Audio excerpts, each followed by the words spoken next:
we have got 11 games, and these games are very much about finding out who can and who can't deliver. And I just felt to give them a second opportunity. There were lots of things that did go well in the game, but obviously that was the area that didn't, and we need to improve on that.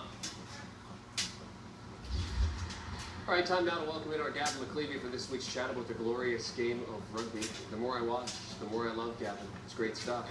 Rocket Naguni, I think I said that name about 50 times on Saturday just to get it going. It's a tough one to get out there sometimes. Now let's start with a discussion this week about France rugby. Now, I wouldn't say France is a rugby hotbed, so to speak, but if I did, I would be mistaken.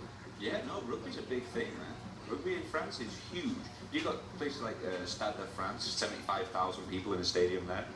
Toulon, the European champions, they've got 60,000 people in their stadium at the Velodrome. Rugby's a big deal in France. Some of the vids that we were watching today, I mean, during the anthem, people are crying, and like it's a very, I mean, they're passionate people. Very passionate. Though it almost seems like it's a little more passionate than the response for the football team. Yeah, I mean, French rugby goes a ways back. You've got, they actually won the Olympics back in 1900. They beat the English team and the German team back then. It's a big deal. The French people are passionate people. Rugby's a passionate sport. I think players in general are passionate about the game, and the French are no different. They've been finalists for the World Cup. They've been to the World Cup final 3 times.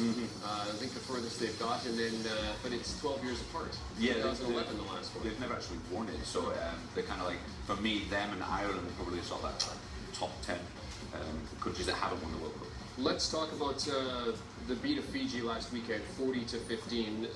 In the Autumn Internationals in week 2, emerging star on this team, because it seemed like it was all about Teddy Thomas. Yeah, no, he's been impressive. And listen, he's 21 years old.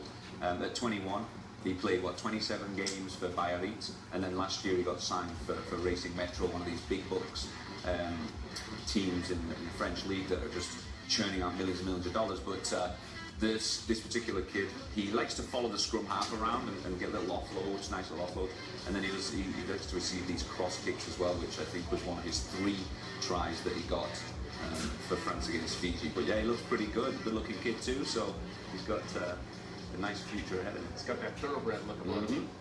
Dan Carter is just not quite as big. Last week's Autumn International